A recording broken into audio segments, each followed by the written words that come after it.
Now, may I introduce the moderator, ASCE Texas Section Executive Director, Lindsay O'Leary. Good afternoon. Thank you all for joining us today for the Texas Section ASCE webinar, Arrowheads, Cemeteries, Cute Buildings, and Dilapidated Barns. What are cultural resources and why are they important? This webinar is the 7th in our series of monthly webinars for 2017. I would also like to thank the branches for hosting viewing sites across Texas. As the State Association for Civil Engineers, we are happy to provide this service to the engineering community. If you are not a member of ASCE or the Texas section, I invite you to become a member so that you can benefit from being a part of this professional association. Before I introduce today's speaker, I'd like to spend just a minute to remind you all that the CECon, or the Texas Civil Engineering Conference, 2017 program is now available online. Please visit www.texascecon.org to view the full program. You can also register by August 1st to receive a $50 discount for CECon, as well as submit proposals for lightning round presentations by July the 15th, the end of this week, to be considered for participating in the conference this year. Now I am pleased to introduce our presenter for today's training. Mr. Kevin Stone is Vice President of Integrated Environmental Solutions, LLC, and the Director of the Cultural Resources Department. Mr. Stone received his Bachelor of Arts in History from Abilene Christian University and a Master of Arts in Anthropology from Texas Tech University. He is responsible for developing and implementing cost-effective strategies to ensure historic and prehistoric cultural resources are considered during the design phase of a given project. Over the last 8 years, Mr. Stone has drafted countless reports under contract and in coordination with numerous political subdivisions, private contractors, and landowners to provide assistance in navigating the obstacles surrounding cultural resources and the permitting process. Mr. Stone believes that by becoming aware of cultural resources and the potential pitfalls surrounding them, parties dealing with cultural resources can more efficiently navigate the process and complete the project without further delays. Mr. Stone remains active in the archaeological community as he is a member of the Texas Archaeological Society, Council of Texas Archaeologists, and is a registered professional archaeologist, or RPA. Mr. Stone, please take it away. All right. Well, thank you for the introduction there, Lindsay. I appreciate it. I want to first say thanks to the ASCE Texas section for allowing me to present today. And as Lindsay mentioned, we're going to be talking a little bit, or I'm going to be talking a little bit today about cultural resources and how that, how they will relate to future projects of yours. So we'll move in and begin the talk here. So what is cultural resource management? Well, the U.S. has had laws in place since 1906, but many of those laws passed prior to 1966 didn't have a lot of teeth and in enforcement, and really the beginnings started with the National Historic Preservation Act in 1966, as well as the Department of Transportation Act. With the passing of those laws, a whole new industry came about with, archaeologists and historic preservation specialists, and architects, trying to come up with a way of how we manage this, and that's where this term cultural resource management, or CRM, came about in roughly the early 1970s. So what exactly is cultural resource management? What are cultural resources? Well, those are definitely things we're going to talk about today. Really, cultural resource management is kind of the management of cultural resources and of effects on them that may result from land use and other activities of the contemporary world. Now that I've used, the word in the definition to define it, I've got to describe, I guess, what cultural resources are. So if you look over to the right, there's kind of the the world of cultural resources, there are a variety of categories, you know, that make up cultural resources. So we have, you know, archaeological sites, we have buildings and structures, prehistoric and historic districts, objects, and even belief, values, and traditions. Now, obviously, some of these categories are more common than other.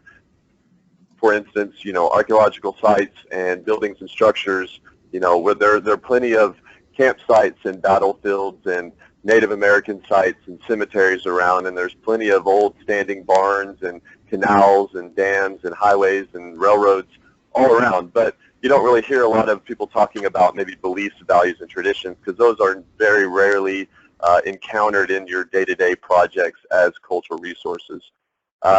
Prehistoric and historic districts, you know, obviously people have heard of these. You know, people talk about business districts or the meatpacking district or industrial district. These are areas that are comprised of individual sites or individual cultural resource buildings, but they share a common linkage in use or design, something like that, that would allow it to become a district. Then we have objects. Those are kind of, it's a more catch-all kind of category, but one of the more prominent would be there to the left is the Washington Monument. Obviously, that's a pretty significant object for American history. The big catch here, and that kind of separates what is a cultural resource versus what is a modern, you know, building or object, is that they're typically 50 years in age or older. So anything younger than 50 years in age, we consider just a modern building or a modern, you know, monument.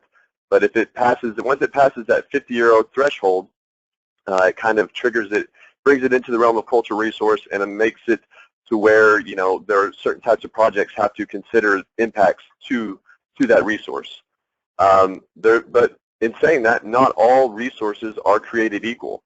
You know, as an cultural resource specialist and archaeologist, you know, I'm evaluating each site, building, each cultural resource that we encounter during a project.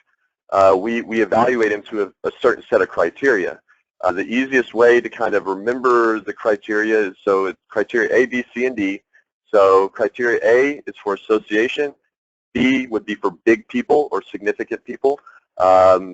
C would be for cute buildings, so unique design. And D would be archaeological data. Now, if the criteria, you know, if a resource, cultural resource, does not meet any of those criteria, then we don't really consider them something of significance. But if it does meet one of those four or multiple of the four criteria, then we determine it's eligible for listing on the National Register of Historic Places. Now, this is just kind of like this, you know, big long list of cultural resources around the nation that, you know, have met one or more of the criteria and are put on this list, but it does not offer any kind of protection. It just requires maybe some additional steps on the road for a project if they wanted to demolish or modify the eligible cultural resource. So yeah, that's kind of the summary there on that. So we'll kind of get into some more specific examples of cultural resources, some that you might see in your future project, in your current or future projects, and that are more, you know, common around the state of Texas and, you know, the U.S. in general. You know, the top left photo here, we just have a weir structure within a creek, and, you know, this was built, I think, in the early 1950s. So it passes that threshold for cultural resources, that it is a cultural resource, and it had to be considered during the project planning. It's not anything significant, but it is, you know, it is a cultural resource. Some other ones in the top right and lower left are kind of county-wide bridge improvement projects that the WPA did back in the 1930s. You know, these are widespread improvement projects and have, you know, many of these types of resources around, you know, the U.S. But they can be even more mundane than that. In the lower right, you know, it's just a precast culvert from the 1950s. So, you know, just because they're a cultural resource, again, doesn't mean that they're necessarily significant. It just means that they need to be assessed during project planning. Some additional common examples, more from the prehistoric side here, would be some flakes and tools that Native Americans made, and this is kind of the more typical site that people imagine whenever they hear about archaeology. On the right-hand side, we've kind of got a earth oven there, a bunch of fire-cracked rock, and kind of some excavation units set up there. So those are some, again, common examples of cultural resources. Some are more inconspicuous. Looking at that right picture, someone might just think that's just a bridge. Well, I mean, it is just a bridge, but it's also an eligible bridge. So this is up in Denton County, Texas, and obviously Texas, but Denton County, and it's crossing Hickory Creek there, kind of just south of Denton in the city of Corinth, if you're familiar with the area. But it is listed on the National Register for its design from the late 1800s. So things at times are more than what they appear. Some are hard to find. My job's not always easy in uncovering kind of all the facts surrounding cultural resources and their history. If we start with the top left image there, we have the USGS. I believe this is from the mid-50s, and it just kind of shows a pond and some roads and nothing else within this circle. A few structures. Nothing really changes over here to the top right. And down here in the lower left, this is actually an early 1900s map, and it just shows some old roads and some structures. Well, the benefit of having a consultant like myself involved with the project, we have access to restricted databases for that the state maintains, and this one's from the Texas Archaeological Sites Atlas. And in this circle here, it's kind of hard to see, but there are two green squares there. Well, those two green squares, even though they don't show up on any other atlas, those are cemeteries, and they're just in a developed setting. If you look up to the top left, it's just a retaining wall, or just a barrier there, a visual barrier that just driving by or walking around, you might just think it's separating utility boxes or something like that. But in reality, those are cemeteries, and so definitely bringing that to people's attention early on, and getting with the project engineers or getting with the parties involved to kind of how we need to work around, these cemeteries. It's good to know these things up front and early in the process. So yeah, some are kind of hard to find. The map, not all maps show all cultural resources. Again, here dealing with cemeteries because they're kind of a hot topic right now.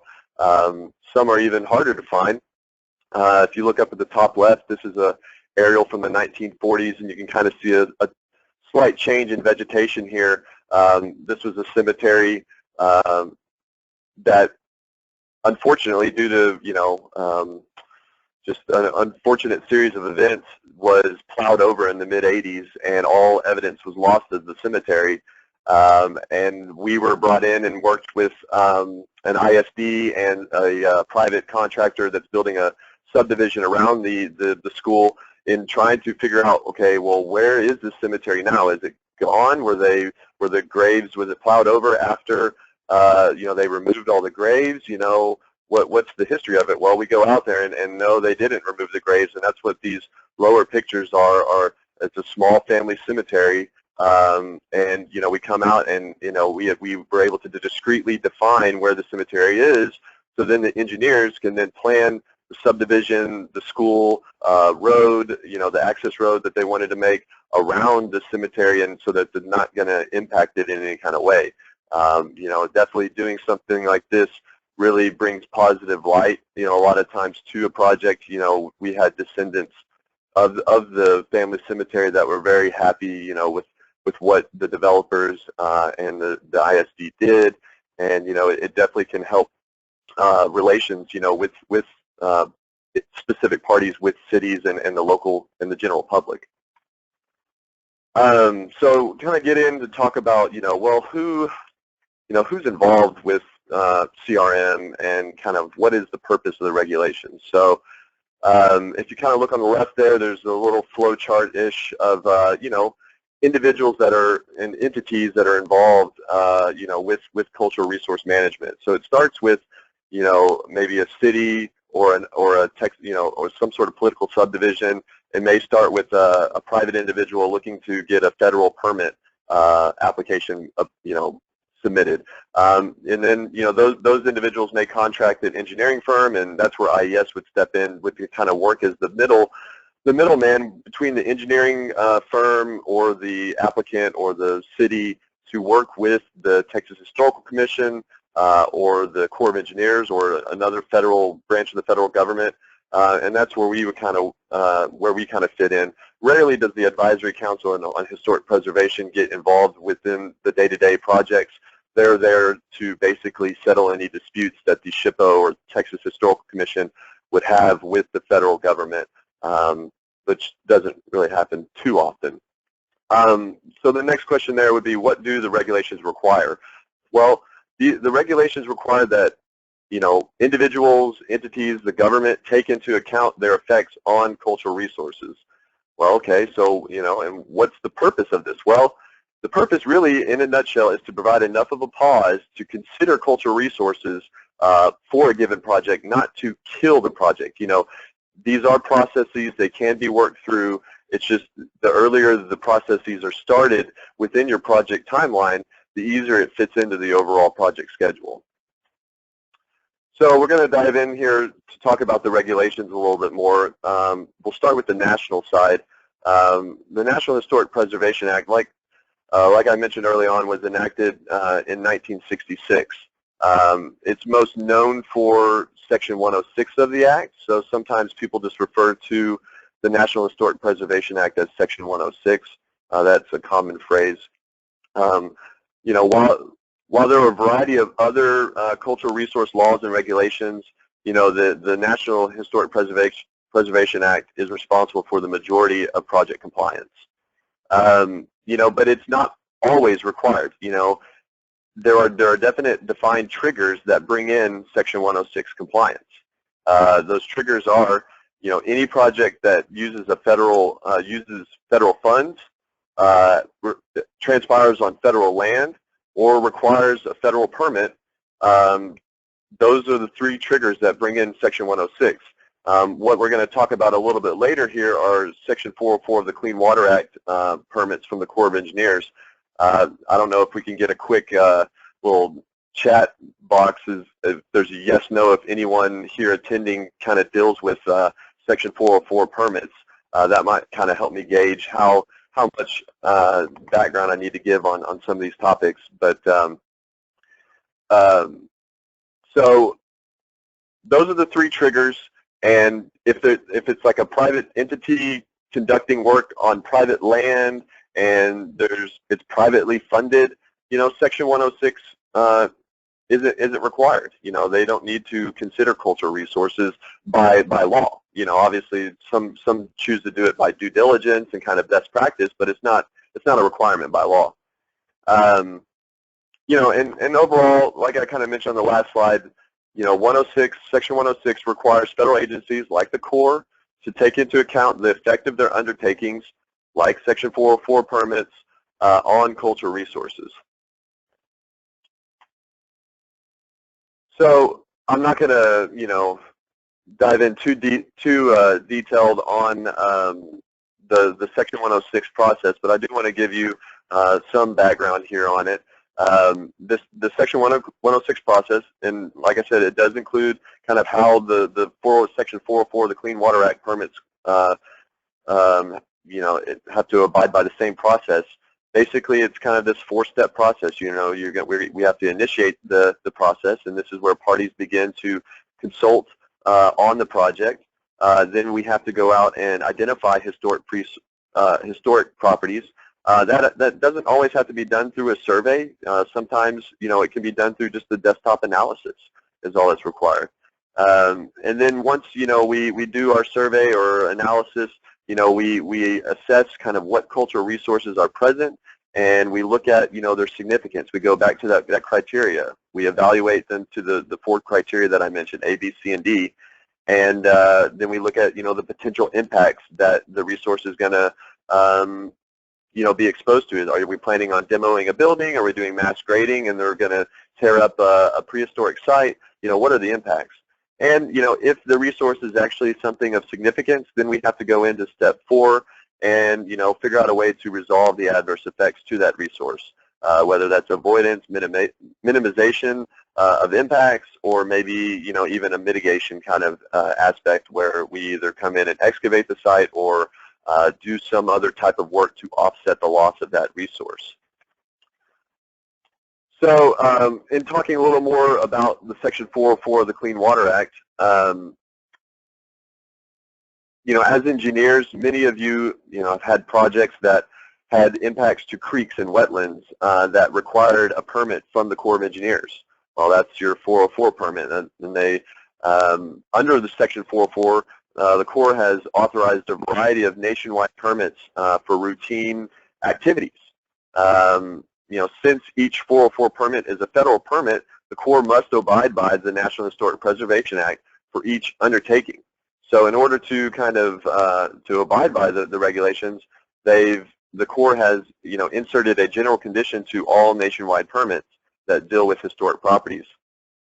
And basically in the A category there, the underlined bit, the activity is not authorized, meaning the Section 404 activity is not authorized until the requirements of Section 106 of the National Historic Preservation Act have been satisfied.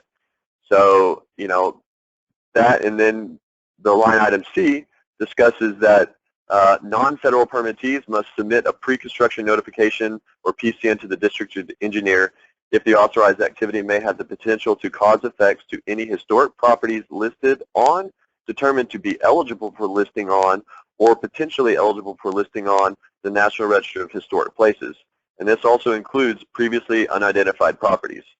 So what does that mean? Well, that means that even if there's not a known site or a known building or whatever in your project area, you still need to show the Corps that you've considered cultural resources, that you've done enough work and documentation and provided that documentation within the PCN and for the Corps to approve your nationwide permit.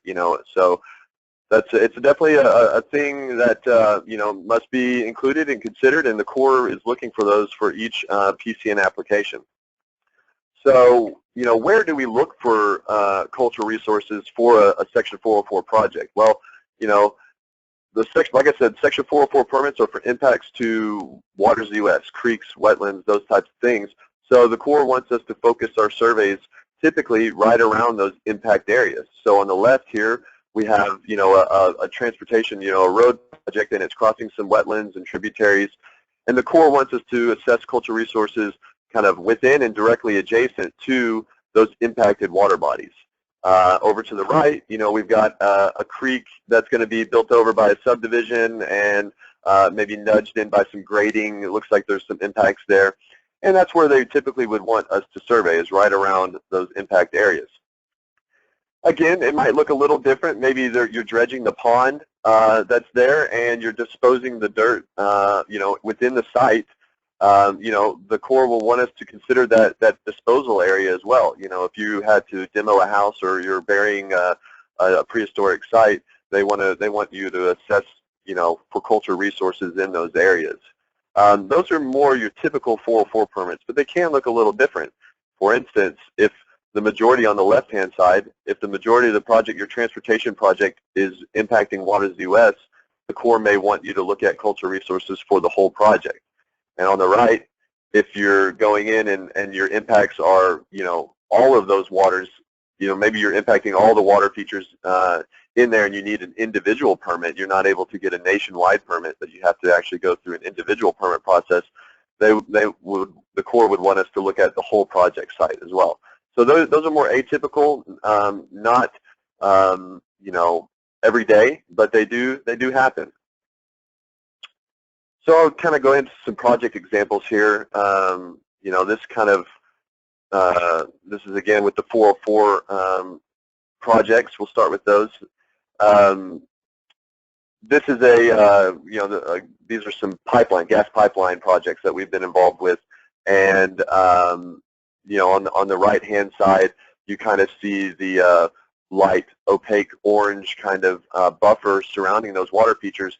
Those are the areas that the Corps wanted us to assess for cultural resources. So, you know, we go out and we make sure that, you know, that pipeline's not going to impact anything within the right-of-way there, to allow them to abide by the nationwide permit that they are operating under to impact those water features.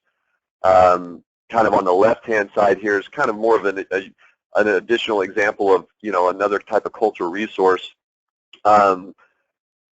We were assisting a oil and gas midstream company in navigating and around some cultural resources that were adjacent to a major riverway, and they're not, like I said before, they're not always easy to spot. And if you look in this lower picture here, there is a slight U depression in the horizon here as we look up this hill.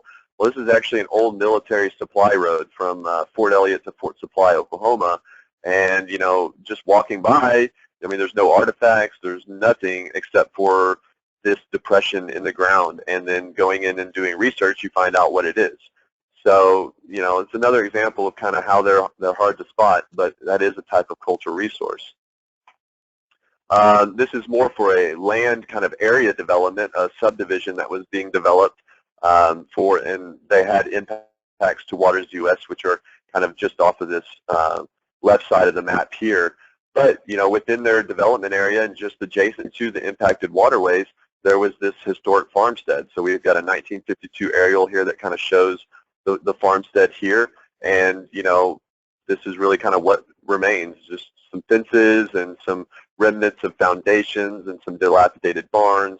But in the end, nothing that was considered significant. And, you know, all we needed to do for this project was to document it, show that the applicant considered cultural resources, and provide that information to the Corps of Engineers to get their nationwide permit, you know, PCN approved. There's another type of federal regulation outside of Section 404. This is of the Clean Water Act. This is Section 408 of the Rivers and Harbors Act. This section of the Rivers and Harbors Act was brought in after Hurricane Katrina, and you know, with the disasters there, with the levees failing, the Corps of Engineers really took a step back, and they really realized that they need to have better processes in place to ensure that their levees and completed federal works are staying safe for the public. And so that's where Section 408 came in. And in order to, you know, the project here kind of had a stormwater outfall that crossed a levee, and, you know, in order to get their permit approved, they had to consider cultural resources.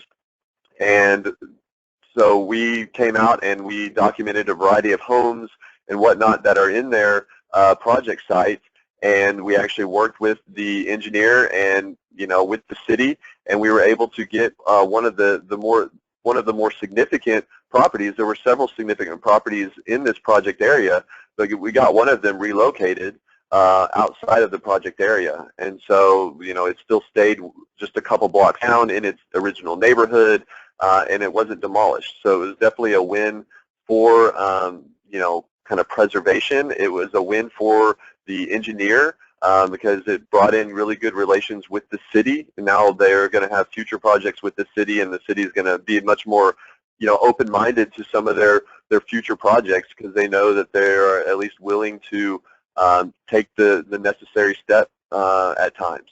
And so this was a really, really interesting project. But it's kind of another example of kind of what kind of cultural resources are out there, and you know, the regulations behind them. So now we'll dive in a little bit to more state level compliance regulations. So we have the Antiquities Code of Texas. This was just after the National Historic Preservation Act. It was enacted in 1969. And it's specifically designed to protect sites and historic buildings on public land.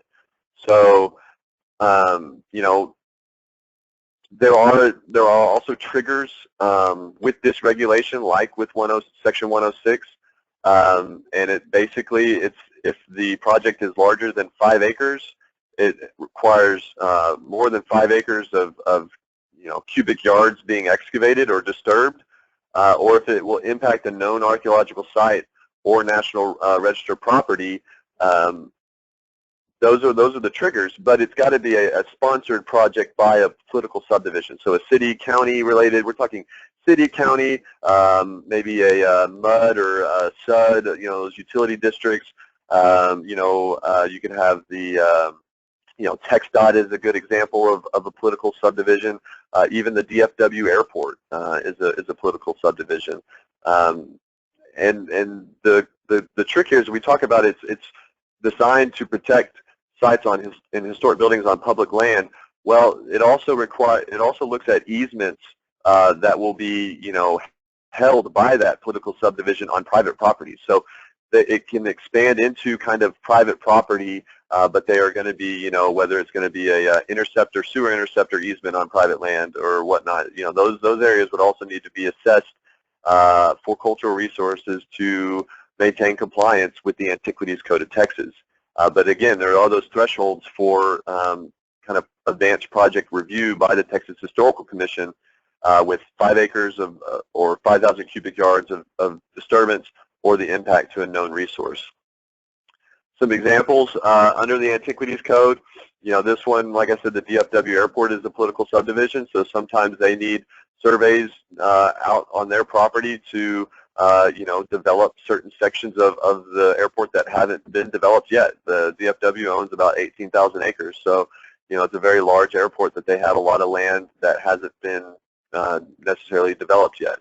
So on their property they have remnants of old farming communities and and small towns, I should say, within their airport and hidden in the woods. That top left photo there has a little silo that's there. So this is still standing on the airport property today. Most people just don't know it because they're just flying over it or driving right to the terminal. This was another site on the right-hand side of the slide that, we recorded out there, and it just, we take our GPS data, things that we observe in the field, and we do a lot of research back in the office. And so here's a historical photo that we're able to line up some of the features that we found in the field with actual historical, aerial images to kind of provide a little more information to the airport and to the Texas Historical Commission. Another project example would be, this is kind of a water pipeline coming off the Trinity, or water intake pipeline coming off the Trinity River. Due to the project's location, sites can be deeply buried sometimes. Major riverways commonly bury archaeological sites, upwards of, 6 to 8 feet deep. And so in order to kind of assess for those deeply buried resources, we commonly use a backhoe and excavate a trench. And so that's kind of what you see here. And that way we can get in and we can at least get a view of that subsoil and see if there is any, archaeological deposits present. But just another kind of example of a project there. So kind of summarizing some things up here, we need to remember the triggers here. Not every project requires cultural resource compliance, but the ones that do, you got to go by, you got to follow some additional steps.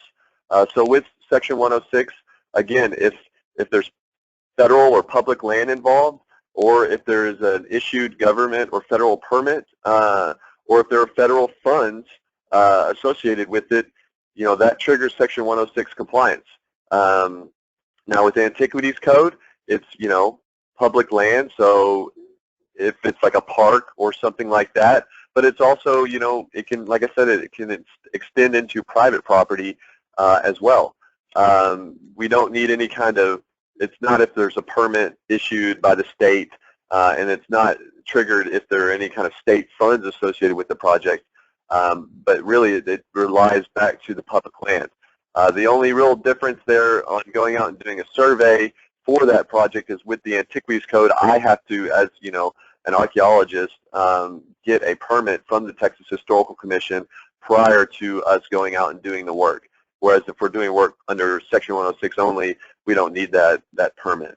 So that just adds maybe a little additional, time that it takes to get the process approved because the state's got to issue that permit to us.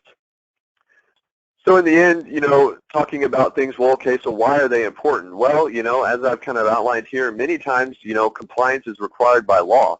There's maybe not a lot of teeth or enforcement with some of these laws, and, a lot of people don't know about these laws is the other, issue as well, but, it can get you in trouble, it can cause some problems for your project down the road with, if things get discovered down at the end of a project, and then you've kind of got to put things on hold. It can really mess up, your timelines, your development timelines and schedules. It also, improper management can impact public perception of a project or entity. So, this day and age, PR is a pretty important thing.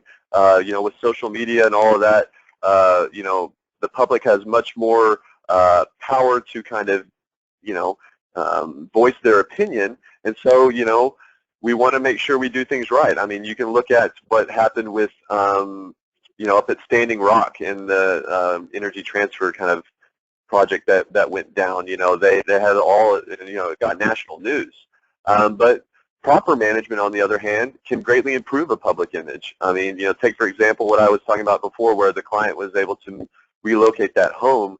It really opened up a lot of avenues for them for future work within that city, and really developed a lot of powerful relationships between the engineer, the developer, and the city.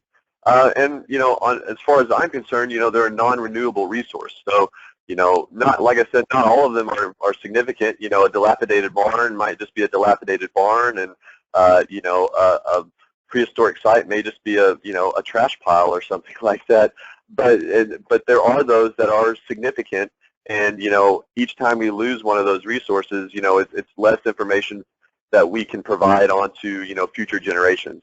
But really, what I do is compliance based because it's by law, and so as a consultant, I work with the engineers on how to work the gray area and get projects done as quick as they can. But like I said, it is a process. It does have a start. It does have a finish. But it needs to be considered during your planning of your project. I want to just thank the ASCE again for allowing me to provide my presentation here. Just wanted to kind of let you all know who IES is and the services we provide. We are an environmental consulting firm. This is, we do not only cultural resources, but we do Waters US planning and permitting as well. And would be happy to take any kind of questions that y'all may have down the road.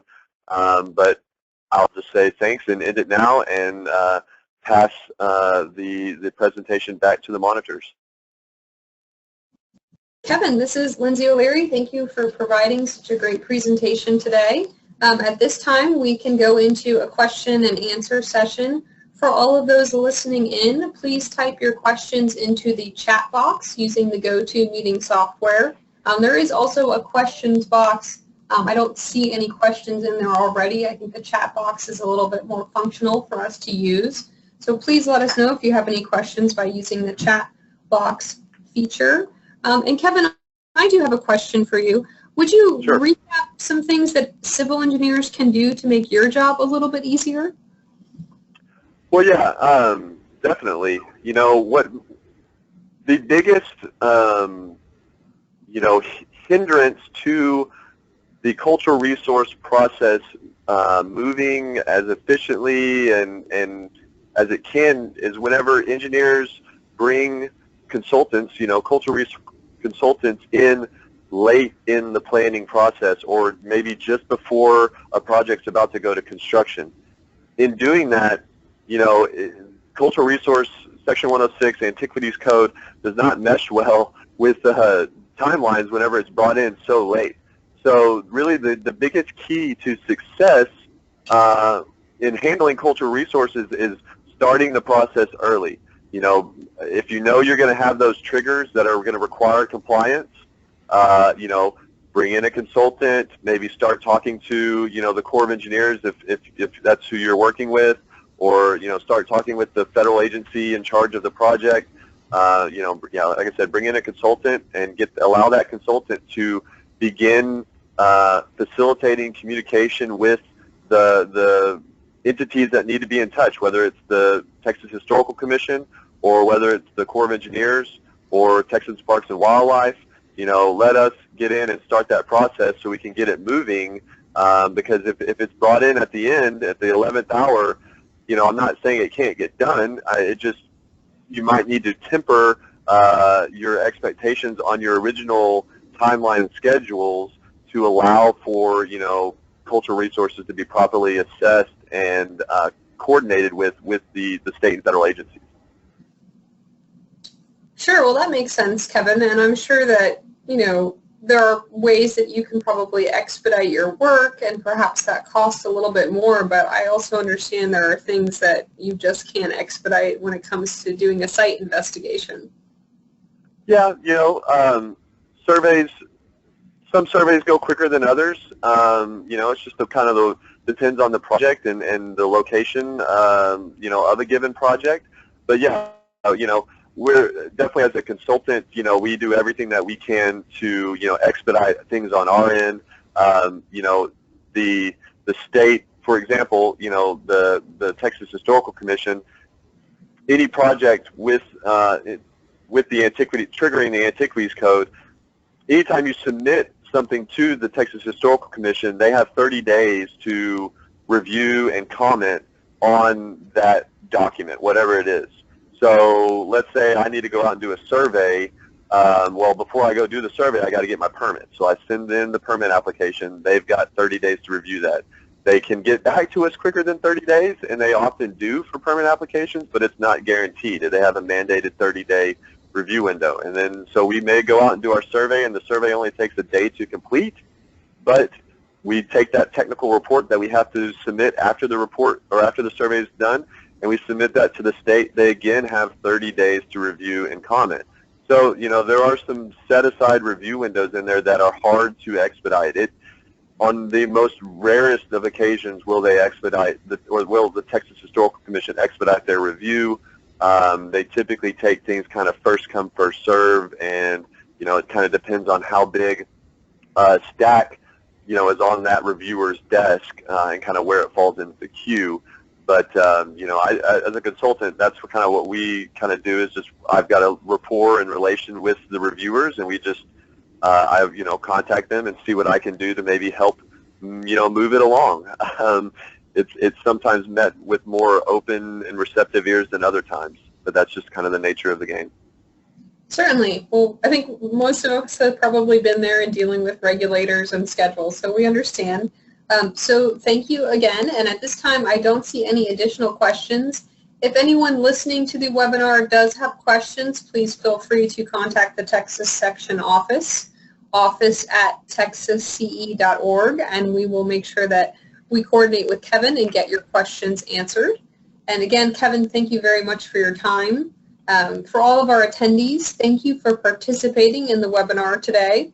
As mentioned before, the individual registrants will receive an attendance acknowledgement within a few weeks without further action. For those attending within a group, the site coordinator will receive the PDH certificate for distribution to all of those that were attending in the group.